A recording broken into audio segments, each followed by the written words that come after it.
Samantala na ilatag na ng pambansang pulisya ang ipatutupad nitong seguridad sa Semana Santa. Kasunod nito, tiniyak ng pulisya na 24 oras at buong puwersang nakaalerto ang pambansang pulisya sa mahal na araw. Narito ang report ni Alvin Baltasar.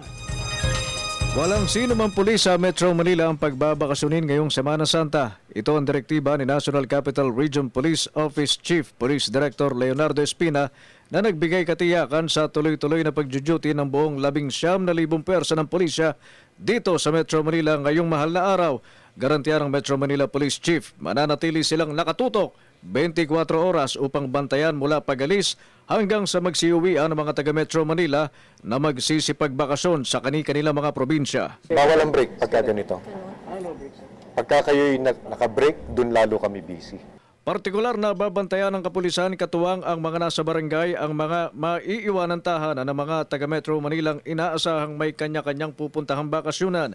Hanggat niya ayon kay Espina, may maiwanan pa rin sa bahay ngunit kung talagang hindi maiiwasan, ibilin sa mapagkakatiwalaang kapitbahay habang ipinayo din ito ang ilang tips para makaiwas sa pag-atake ng mga akyat bahay. Pakibilin sa inyong mga kapitbahay na mapagkakatiwalaan naman. No?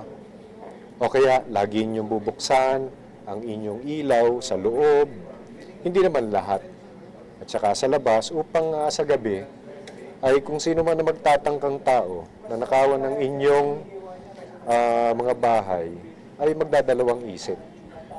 Kasado na rin ang sa NCRPO Chief ang ayudin nila sa mga motoristang posibleng masiraan sa panahon ng paglalakbay at ang kailangan lang anya ay mag-text sa text 2920 at mula doon sila ay re-responde.